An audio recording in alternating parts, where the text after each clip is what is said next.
আসসালামু আলাইকুম, সবাইকে স্বাগত জানাচ্ছি ভোটের মাঠের খবরে। সঙ্গে আছি আরমান মুজাহিদ। আজ জানবো হবিগঞ্জ জেলার 4টি আসনের ভোটের হিসাব। তথ্য সংগ্রহ করে পাঠিয়েছেন হবিগঞ্জ প্রতিনিধি কামরুল হাসান। সিলেট বিভাগের প্রবেশদ্বার খ্যাত হবিগঞ্জ 1.5 দশক দখলে রেখেছিল আওয়ামী লীগ।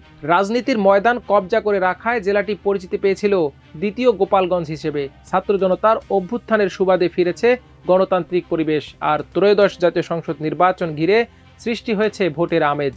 এতে দৌড়ঝাঁপ করতে দেখা যাচ্ছে বিএনপি, জামায়াত ইসলামী সহ ইসলামী আন্দোলন, জাতীয় নাগরিক পার্টি ও অন্যান্য ইসলামপন্থী ও সমমনা দলের নেতাদের। জেলার 9টি উপজেলা নিয়ে গঠিত 4টি সংসদীয় আসন 15.5 বছর দাপিয়ে বেড়ালেও গা ঢাকা দিয়েছে সব আওয়ামীপন্থীরা। মাঠ চষে বেড়াচ্ছেন অভ্যুত্থানপন্থী দলগুলোর নেতারা। তাদের মধ্যে বিএনপির অন্তত 20 জন নেতা সরব আছেন, চেষ্টা করছেন দলীয় টিকিট নিশ্চিত করার পাশাপাশি নানা কর্মসূচি নিয়ে যাচ্ছেন জনগণের কাছে। অন্যদিকে একক প্রার্থী নিয়ে ভোটারদের আস্থা বাড়াতে সামাজিক, সাংস্কৃতিক ও মানবিক নানা কর্মসূচি নিয়ে ভোটারদের দ্বারে দ্বারে যাচ্ছেন জামায়াতে ইসলামীর নেতাকর্মীরা। খেলাফত মজলিসও একক প্রার্থী ঘোষণা করেছে। দর্শক, শুরুতে জানবো হবিগঞ্জ 1 তথা নবীগঞ্জ ও বাহুবল আসনের কথা। 2 উপজেলা নিয়ে গঠিত এ আসনে বিএনপির মনোনয়ন প্রত্যাশী অন্তত 7 নেতা। এবার দলীয় টিকিট পাওয়ার চেষ্টা চালাচ্ছেন কেন্দ্রীয় বিএনপির সদস্য ও সাবেক এমপি শেখ সুজাত মিয়া, যুক্তরাষ্ট্রের শিকাগো বিএনপির সভাপতি শাহ মোজাম্মেল নান্টু, যুক্তরাজ্য বিএনপির নেতা তালহা চৌধুরী, যুক্তরাজ্য বিএনপির নেতা দেওয়ান মোকাদ্দিম চৌধুরী নিয়াজ, যুক্তরাজ্য প্রবাসী নেতা মোখলেসুর রহমান, নবীগঞ্জ পৌরসভার সাবেক মেয়র ও পৌর বিএনপির সাবেক সভাপতি সাবির আহমেদ চৌধুরী ও যুক্তরাজ্য যুব দলের সদ্য সাবেক সভাপতি এম.এ. রহিম। এই মনোনয়ন প্রত্যাশীদের মধ্যে একজন ছাড়া সবাই প্রবাসী হওয়ায় তাদের পক্ষে নির্বাচনী প্রচার চালাচ্ছেন অনুসারীরা। ফ্যাসিস্ট শেখ হাসিনার বিরুদ্ধে আন্দোলন সংগ্রামে যুক্তরাজ্য প্রবাসী শেখ সুজাত মিয়া মাঠে থাকলেও 2018 সালের নির্বাচনে মনোনয়ন দেওয়া হয় জোট প্রার্থী ডক্টর রেজা কিবরিয়াকে। তাতে কপালে ভাঁজ পড়ে সুজাতের, চলে যান লন্ডনে। রাজনৈতিক পট পরিবর্তনের পর দেশে ফিরে মনোযোগ দেন নির্বাচনী প্রচারে। এবার দলের টিকিট পাবেন বলে জোর আশাবাদী তিনি। এদিকে জামায়াতের একক প্রার্থী হিসেবে মাঠ চষে বেড়াচ্ছেন সিলেট মহানগর শাখার সেক্রেটারি শাহজাহান আলী। তিনি বাহুবল উপজেলার মিরপুর ইউনিয়নের দত্তপাড়া গ্রামের সন্তান। দলীয় কর্মসূচির পাশাপাশি তিনি নানাভাবে ভোটারদের মন জয় করার চেষ্টা চালাচ্ছেন। তাকে আগামী নির্বাচনে বিএনপি নেতাদের শক্ত প্রতিদ্বন্দ্বী হিসেবে বিবেচনা করা হচ্ছে। খেলাফত মজলিসও এখানে জেলা কমিটির যুগ্ম সাধারণ সম্পাদক প্রিন্সিপাল মৌলানা আব্দুল কাইয়ুম জাকিকে দলীয় প্রার্থী হিসেবে ঘোষণা করেছে। তার পক্ষে নেতাকর্মীরা প্রচারণা চালাচ্ছেন। তবে এনসিপি বা অন্য কোনো রাজনৈতিক দলের তৎপরতা চোখে পড়ছে না। এবার জানবো হবিগঞ্জ 2 আজমেরীগঞ্জ বানিয়াচং উপজেলার কথা। ভাটি অঞ্চল খ্যাত আজমেরীগঞ্জ বানিয়াচং উপজেলা নিয়ে গঠিত এ আসনে ধানের শীষের কাণ্ডারি হতে কোমর বেঁধে মাঠে নেমেছেন বিএনপির 2 হেভিওয়েট নেতা। তারা হলেন চেয়ারপারসনের উপদেষ্টা ও সাবেক সাংগঠনিক সম্পাদক ডাক্তার সাখাওয়াত হাসান জীবন ও আন্তর্জাতিক বিষয়ক সম্পাদক আহমেদ আলী মুকিব। তাদের মধ্যে বিগত আন্দোলন সংগ্রামে ডাক্তার জীবন মাঠে আন্দোলন সংগ্রাম করতে গিয়ে বহু হামলা, মামলা ও জেল জুলুমের শিকার হয়েছেন।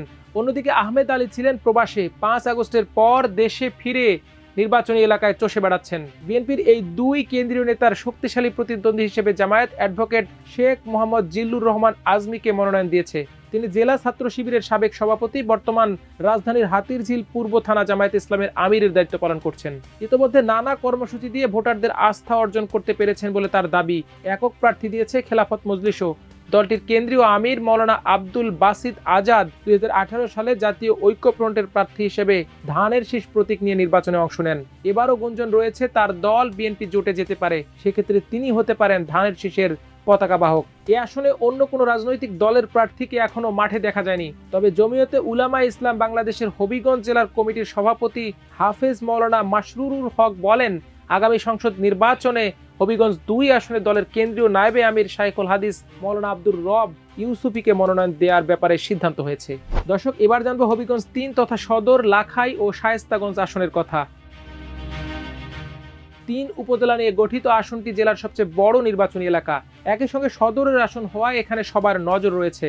একসময় জাতীয় পার্টির ঘাঁটি হিসেবে পরিচিত থাকলেও 8ম জাতীয় সংসদ নির্বাচনে সাবেক অর্থমন্ত্রী প্রয়াত শাহ এ.এম.এস. কিবরিয়ার হাত ধরে আওয়ামী লীগের নিয়ন্ত্রণে চলে যায়। তার মৃত্যুর পর 2008 সাল থেকে 24 সাল পর্যন্ত টানা 4 বার আসনটিতে এমপি হয়েছেন দলটির নেতা আবু জাহির। এতে ধীরে ধীরে আসনটি আওয়ামী লীগের কেল্লায় পরিণত হয়। আওয়ামী দুঃশাসনের অবসান হওয়ায় দলটির নেতারাও পালিয়ে বেড়াচ্ছেন। এতে ফাঁকা মাঠে গোল করতে মরিয়া বিএনপির কেন্দ্রীয় সাংগঠনিক সম্পাদক ও জেলা বিএনপির সিনিয়র যুগ্ম আহ্বায়ক জি.কে. গৌস। তিনি নির্বাচনী এলাকায় ওয়ার্ডে ওয়ার্ডে উঠান বৈঠক করে নেতাকর্মীদের উজ্জীবিত রাখছেন।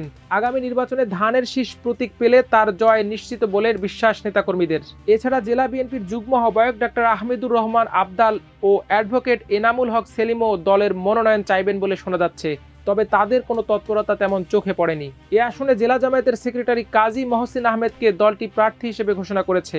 বেশ আগেই তার মনোনয়ন নিশ্চিত হওয়ায় প্রচারও বেশ সুবিধা পাচ্ছেন। সামাজিক, সাংস্কৃতিক ও মানবিক নানা কর্মসূচি নিয়ে মাঠ চষে বেড়াচ্ছেন তিনি। ভোটাররাও আগ্রহ নিয়ে সাড়া দিচ্ছেন বলে জানিয়েছেন তিনি। এবার খেলাফত মজলিস দলটির জেলা সেক্রেটারি অ্যাডভোকেট সারওয়ার রহমান চৌধুরীকে মনোনয়ন দিতে পারেন বলে এলাকায় আলোচনা হচ্ছে, তবে অন্য কোনো দলের তেমন তৎপরতা নেই। দর্শক, সবশেষ জানবো হবিগঞ্জ 4 তথা চুনারুঘাট ও মাধবপুর আসনের কথা। চা বাগান ও ভারত সীমান্ত ঘেঁষা চুনারুঘাট মাধবপুর উপজেলার প্রায় 4.5 লাখ ভোটের আসনটিতে বিগত নির্বাচনগুলোতে মূল ফ্যাক্টর ছিল চা শ্রমিকদের ভোট। তাদের অধিকাংশ নৌকায় ছিল মারতেন। আগামী নির্বাচনেও জয় পরাজয় নির্ধারিত হবে তাদের ভোটেই। তাই যে প্রার্থী চা শ্রমিকদের মন জয় করে ভোট বাগিয়ে নিতে পারবেন তিনি এই আসনে জয়ের মালা পরবেন। এ আসনে বিএনপির মনোনয়ন প্রত্যাশা করছেন দলটির 5 নেতা। দলটির কেন্দ্রীয় সহ স্থানীয় সরকার বিষয়ক সম্পাদক ও জেলার যুগ্ম আহ্বায়ক সাবেক এমপি শাম্মী আক্তার, জেলার সাবেক সভাপতি ও সাবেক এমপি সৈয়দ মোহাম্মদ ফয়সাল, খালেদা জিয়ার আইনজীবী ও জাতীয়তাবাদী আইনজীবী ফোরামের সহ সভাপতি অ্যাডভোকেট আমিনুল ইসলাম, জেলা বিএনপির যুগ্ম আহ্বায়ক মিজানুর রহমান চৌধুরী এবং সৈয়দ মোহাম্মদ ফয়সালের ছেলে সায়হাম গ্রুপের পরিচালক ইঞ্জিনিয়ার সৈয়দ মোহাম্মদ ইস্তিয়াক নানা কর্মসূচি দিয়ে মাঠে তৎপর আছেন। এদিকে জামায়াতের একক প্রার্থী হিসেবে মাঠ চষে বেড়াচ্ছেন জেলা জামায়াতের আমির কাজী মাওলানা মোখলেসুর রহমান। ইতোমধ্যে বিভিন্ন কর্মসূচি দিয়ে জনগণের মধ্যে ব্যাপক সাড়া ফেলেছেন তিনি। নির্বাচিত হলে জামায়াত জনগণের প্রত্যাশা পূরণ করবে বলে ভোটাররাও বিশ্বাস করছেন। অবাধ সুষ্ঠু নির্বাচন হলে জয়ের ব্যাপারে আশাবাদী এই প্রার্থী। খেলাফত মজলিসের মহাসচিব অধ্যাপক আহমদ আব্দুল কাদের এই আসন থেকে তার দলের প্রার্থী হিসেবে নির্বাচন করবেন। এর আগে 2018 সালের নির্বাচনে তিনি জাতীয় ঐক্য ফ্রন্টের প্রার্থী হিসেবে ধানের শীষ প্রতীক নিয়ে নির্বাচন করেছিলেন। দর্শক, আজ এ পর্যন্তই। আগামীকাল জানবো ভোলা জেলার কথা। সে পর্যন্ত সবাই ভালো থাকুন, সুস্থ থাকুন, থাকুন আমার দেশের সঙ্গে। আল্লাহ হাফেজ।